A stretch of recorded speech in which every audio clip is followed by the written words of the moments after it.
تو بچاؤ اپنے آپ کو ان فضول چیزوں سے. کوئی عامل بولے نا جن آیا, بولے تھپڑ ماروں گا, رکھ کے دوبارہ جن کا نام لیا. تیرے اوپر آیا, تیرے باپ پہ آیا ہوگا, تیری ماں پہ آیا ہوگا جن. جب تک یہ کانفیڈنس نہیں ہوگا نا, جنات آئیں گے. کیونکہ جن آپ کا کانفیڈنس دیکھتا ہے, جو جس میں کانفیڈنس ہی نہیں ہے ان پر یہ چیزیں اثر کرتی ہیں. اور 99.9% نفسیاتی بیماریاں ہوتی ہیں. بچے کو جب آڑا ترشا ہونا شروع ہو جائے نا, اٹھ پٹانگ باتیں کر رہا ہے, فوراً کسی نفسیاتی ڈاکٹر کو دکھا دو گے تو قابو میں آ جائے گا. لوگ نفسیاتی ڈاکٹر کے پاس جانے کے بجائے عامل کے پاس چلے جاتے ہیں. وہ کیس کو بگاڑ کے اتنا خراب کر دیتا ہے کہ ڈاکٹر کی دسترس سے معاملہ نکل جاتا ہے.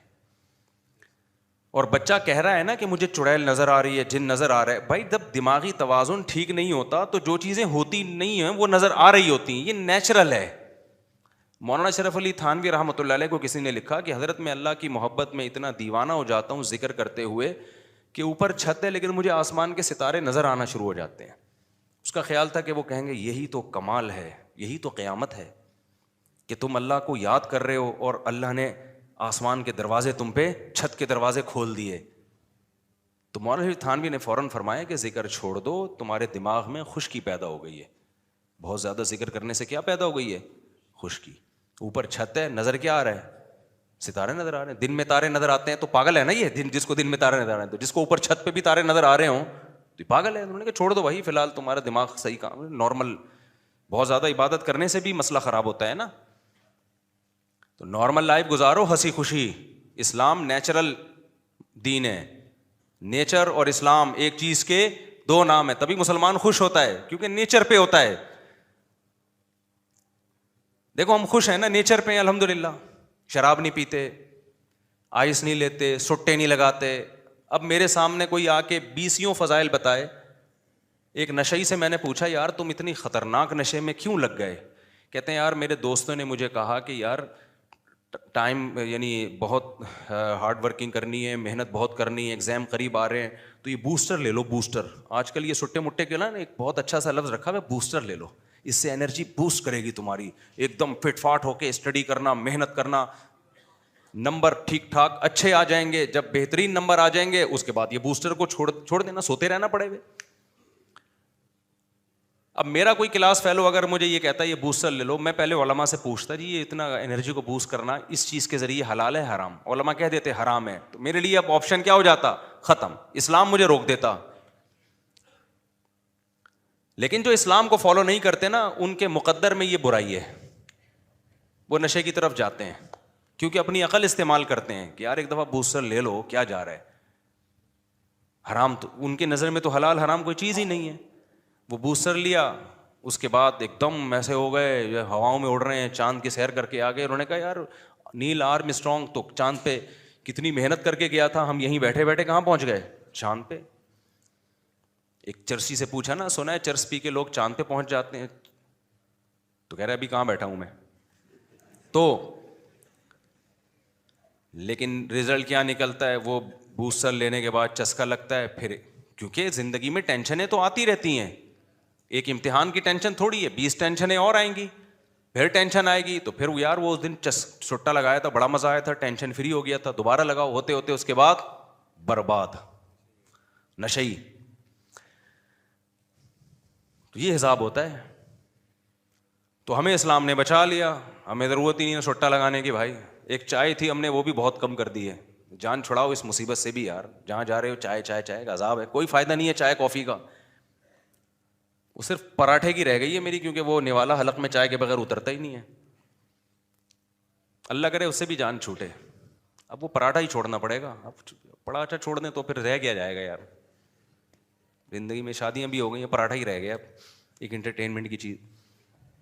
خیر, تو چند خوبیاں برائیاں ایسی ہیں جس کی وجہ سے ہماری ہر خوبی پہ ہر خوبی چھپ رہی ہے.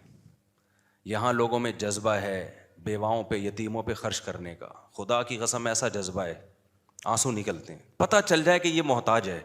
یہ جو لوگ یہاں فقیروں کو دھکے دے رہے ہوتے ہیں نا, اس لیے کہ پتہ ہی نہیں ہوتا, 99 فقیر ڈرامے باز ہوتے ہیں. پتہ چل جائے نا یہ مستحق ہے, میں کہتا ہوں لڑائیاں شروع ہو جائیں گی. کہ یار میں کھانا کھلاؤں گا, وہ کہے گا میں کھانا کھلاؤں گا.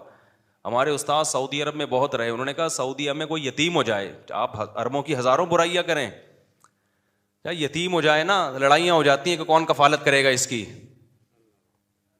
یہ لڑائیاں ہو جاتی ہیں کون کفالت کرے گا یتیم کی, کیونکہ قرآن نے اتنے یتیموں کے حقوق بیان کیے ہیں, اتنے حقوق بیان کیے ہیں. آپ کو پتہ ہے سعودی عرب میں کیس ہوا تھا, بی بی سی میں رپورٹ آئی تھی, بوڑھی ماں, ایک بیٹا کہہ رہا تھا میرے پاس رہے گی, دوسرے نے کہا تیرے پاس نہیں میرے پاس رہے گی, بندوقیں نکل آئی تھی دونوں بیٹوں کی. تو کہ میں اپنی بوڑھی ماں کو تیرے پاس کیسے چھوڑوں بھائی. کورٹ میں کیس چلا ہے ان دونوں کا. کہاں کیس چلا ہے؟ عربوں کی بھی. جب آپ فرسٹ ٹائم ملو گے تو ایسا لگے گا بڑے برے ہیں, لیکن کسی قوم کے بارے میں بہت جلدی رائے قائم نہ کیا کرو. جب تک اس قوم میں گھل مل نہ جاؤ, ان کی زبان سے واقف نہ ہو, بہت کلوز نہ ہو جاؤ, پھر اس قوم کی خوبیاں کھل کے سامنے آتی ہیں. ہمارے انگریزوں کے بارے میں بھی بہت جلدی رائے قائم کر لیتے ہیں, عربوں کے بارے میں بھی, مسلمانوں کے بارے میں بھی. پہلی دفعہ میں تو میں بھی کتنے اچھے طریقے سے ملتا ہوں نا, نائس ٹو میٹ یو, میں بھی ملتا ہوں, تو کیا مطلب میں بہت اچھا ہو گیا ہوں؟ آپ رہ کے دیکھو, سفر کرو, پھر پتہ چلے گا بھائی یہ ایسا ہے بھی کہ نہیں ہے. نہ بری رائے قائم کرو نہ اچھی رائے قائم کرو. آپ بولو بھائی ہم اتنا طویل عرصہ ہم نے گزارا ہی نہیں ہے, ہمیں کیا پتہ اچھے ہیں کہ برے ہیں. عربوں میں آج بہت بعض چیزیں بڑی خوبی ہیں, ٹھیک ہے ان کے بد اخلاقی ہے ان لوگوں میں, ایئرپورٹ پہ ہی نظر آ جاتی ہے وہ, لیکن ہماری حرکتیں کون سا ٹھیک ہیں. سعودی عرب میں جو کرپشن میں پکڑا گیا ہے نا, 2 قومیں ہیں وہاں, مصر کے اور پاکستانی, اور ایک بنگلہ دیش. مصر میں بھی الحمدللہ اللہ کا فضل ہے, اللہ نے بڑا نوازا ان لوگوں کا. تو سارے مصری نہیں, وہ نہیں, بہت سارے لوگ. تو ایک امیج بہت برا بن گیا ہے ہمارا وہاں پہ. پھر بھی میں کہتا ہوں وہ جو بد اخلاقی سے پیش آتے ہیں ایئرپورٹوں پہ اور انگریزوں کو بڑی عزت دیتے ہیں, ہمیں نہیں دے رہے ہوتے, یہ بہت غلط ہے. لیکن یہ غلط ہے تو اس کا مطلب نہیں کہ سب کچھ ہی کیا ہے غلط ہے. وہاں یہ پتہ چل جائے نا یہ بندہ جو صحیح عرب ہے. اصل میں عرب میں بہت سارے 2 نمبر عرب بھی ہیں جو اصل عرب نہیں ہیں. ہر آدمی, جب سعودی عرب میں معاشی ترقی ہوئی نا تو ہر آدمی نے جا کے وہاں رہنے کی کوشش کی ہے. خیر ابھی میرا یہ ٹاپک نہیں ہے کہ عرب اچھے ہیں برے ہیں, یہ اس پہ ایک نئی جنگ چھڑ جائے گی. ہم تو یہ بتا رہے ہیں بھائی کہ میں نے ایسے لوگ دیکھے ہیں 10-10 سال اپنے باپ جو لقوا کا ہے یا فالج کا مریض ہے, 10-10 سال اس کی خدمت کر رہے ہیں, پیشانی پر لکیر نہیں آ رہی. باپ تو دور کی بات, بھائیوں کو پال رہے ہیں. ایک بھائی باہر جاتا ہے, دوسرے بھائی کو کی معاشی ترقی کی فکر میں لگ جاتا ہے. تو بڑی خوبیاں ہیں. قربانی پہ کتنا خرچ ہوتا ہے, کتنا گوشت غریبوں کو کھلایا جاتا ہے. اس غربت اور مہنگائی میں بھی کہیں کوئی حادثہ آ جائے, کہیں سیلاب آ جائے, کیسے لوگ تعاون کر رہے ہوتے ہیں بڑھ چڑھ کے, بہت زیادہ کرتے ہیں. لیکن وہی بات ہے, چند خامیاں ایسی ہیں جس سے ساری خوبیوں پہ پردہ پڑ رہا ہے. وہی آدمی جو 1 کروڑ کا چیک یتیموں کے لیے نکال کے دے رہا ہوگا نا آپ کو, آپ اس سے 1 کروڑ نہیں 5 لاکھ کا لین دین کر لو, آپ کے پیسے پی جائے گا وہ. یتیم کو دے دے گا 1 کروڑ, جس کو 5 لاکھ دینے ہیں نا جو فرض ہیں, اس کو 5 لاکھ نہیں دے گا. میں نے ایسے ایسے سخی لوگ دیکھے ہیں, ٹرسٹوں میں دے رہے ہیں, ادھر دے رہے ہیں, ادھر دے رہے ہیں, کروڑوں روپے, اور جو جن کے پیسے لے کے بھاگے ہوئے ہیں وہ راتوں کو اٹھ کے بد دعائیں کر رہے ہیں, میرے 50,000 تو دے دے میرے بھائی, خدا کا اس کے نہیں دیں گے. کیونکہ سوسائٹی میں یہ کلچر ہی نہیں ہے کسی سے پیسے لے کے دینے کا. کرایہ دار جو ہے مالک مکان کو ٹائم پہ کرایہ دیتا ہے, خود سے کبھی نہیں دے گا. مالک مکان 20 دفعہ یاد دلائے گا, 20 دفعہ یاد دلائے گا, ورنہ دے گا ہی نہیں. تو مسلمان کا جو بڑا مسئلہ ہے نا, خیال نہ کرنا ایک دوسرے کا, اس کی رعایت نہ کرنا, ایسا طریقہ اختیار کرنا اپنی عقیدت تو پوری ہو جائے, سامنے والے کی ایسی کی تیسی ہو جائے. لین دین میں, گھروں میں, اب یہ بہت لمبا ٹاپک ہے میرا, جو اصل ٹاپک میں لے کے چلا تھا وہ رہ نہ جائے کہیں. تو اس لیے بھائی جب لوگوں سے ملو اچھے طریقے سے ملو. سمجھ رہے ہو کہ نہیں سمجھ رہے؟ ہاں میت پہ دیکھ لو آپ, کسی کے ہاں میت ہو جائے, عربوں میں جب ہو جائے نا ایک بڑی خوبی ہے ان کے ہاں, میت ہو گئی, غسل کیا, دفن کیا, چلو جی جنازہ پڑھایا, دفنا دیا, ما قدر اللہ, اللہ کے یہاں جو مقدر تھا ہو گیا بھائی. چلو ہمارے یہاں ادھر سے ماموں آ رہا ہے, ادھر سے چاچو آ رہا ہے, ادھر سے نانی نے نہیں دیکھا بچہ, فلانے نے نہیں دیکھا, ڈمکانے نے نہیں دیکھا. پھر تعزیت کرنے والوں کا ایک اتنا بڑا ہجوم کہ جس کے ہاں میت ہوتی ہے وہ کسی کام کا نہیں رہتا. میرے جب والد صاحب کا انتقال ہوا ہے, ہمارے والد صاحب بہت مشہور تھے ہمارے علاقے میں, بہت مشہور شخصیت تھے, جو جانتے ہیں ہمیں بچپن سے ان کو پتہ ہے, فیمس ترین شخصیت تھے, کیونکہ دین کی خدمت انہوں نے بہت کی, تبلیغ جماعت کے امیر تھے. میرے والد صاحب کی رات 10 یا 11 بجے ڈیتھ ہوئی ہوگی, میں مدرسے میں تھا. ڈیتھ بھی اچانک ہوئی نا, مسجد میں عشاء کی پڑھنے کے لیے آئے, صف میں بیٹھے ہوئے تھے, ہارٹ اٹیک ہوا, وہیں گر گئے.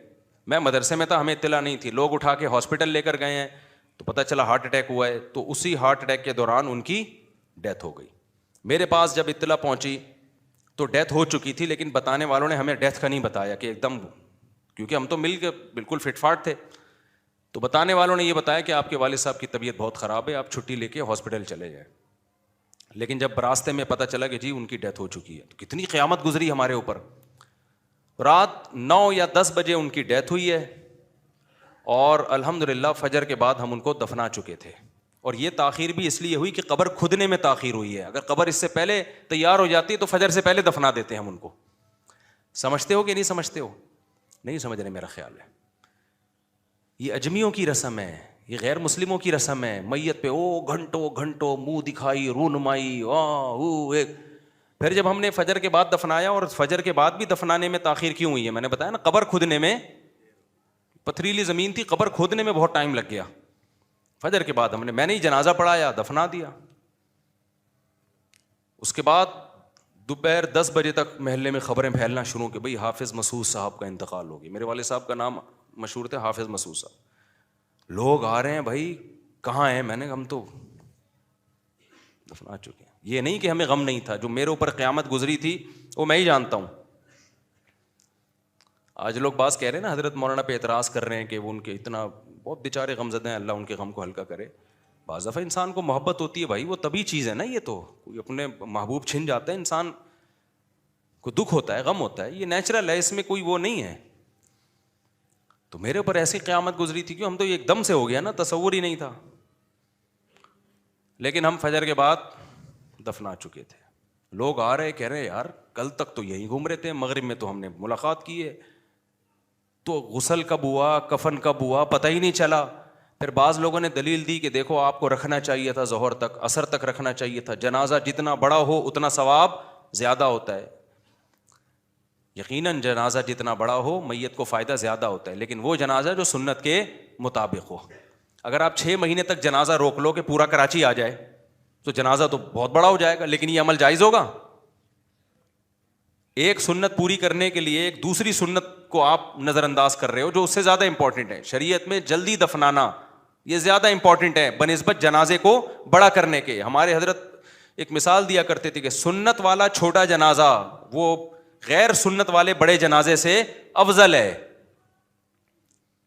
سعودی عرب کے بادشاہ کی میت کو دیکھ کے فرانس یا جرمنی کا پادری مسلمان ہو گیا تھا, اس کے جنازے کو دیکھ کے. سعودی عرب میں بادشاہ کی بھی ڈیتھ ہوتی ہے نا, بڑے آرام سے غسل کفن دفن, چلو خلاص, سمجھ رہے ہو. اور ملکہ برطانیہ کی جب ڈیتھ ہوئی تھی تو کتنے دنوں بعد دفن کیا ہے بتاؤ؟ 1 ہفتہ تو لگا ہوگا. فلانا آ رہا ہے, ڈمکانا آ رہا ہے, یوں آ رہا ہے فلانا. ابے بھائی ان کے لیے دنیا سب کچھ ہے, ہمارے لیے دنیا مسافر خانہ ہے. جو گیا وہ منزل پہ پہنچ گیا, ہم بھی آ رہے ہیں. یہ کوئی پہلی دفعہ تھوڑی ہوا ہے. نہیں آ رہی میرے خیال ہے بات سمجھ میں؟ تو اس لیے مرو بھی آرام سے, مرنے بھی آرام سے دو. پہلے پہنچ گیا, ہم اگلے اسٹیشن سے آ رہے ہیں, ٹھیک ہے نا. وہ پہلے نکل لیا, ہم اگلی ٹرین سے. کیا خیال ہے بھائی پہنچنے, اس میں کیا غم ہونا تو ایک نیچرل ہے. اب یہ تھوڑی کہ بیٹے کا یا باپ کا غم نہ ہو, وہ تو ایک نیچرل ہے, وہ تو ہوگا بھائی. آپ کا بچہ امریکہ بھی جا رہا ہوتا ہے, آپ کو پتہ ہے اگلے سال واپس آ جائے گا, پھر بھی آپ رو رہے ہوتے ہو کہ یار 1 سال کی بھی جدائی برداشت نہیں ہوتی. صرف بیوی کہیں جا رہی ہو تو نہیں, بیوی میں کے جا رہی ہو نہیں روتا آدمی. میں نے آج کل نہیں دیکھے روتے ہوئے, چاہے 10 سال کے لیے جا رہی ہو. آج کل جاتی بھی نہیں ہے, آج کل جاتی بھی نہیں ہے.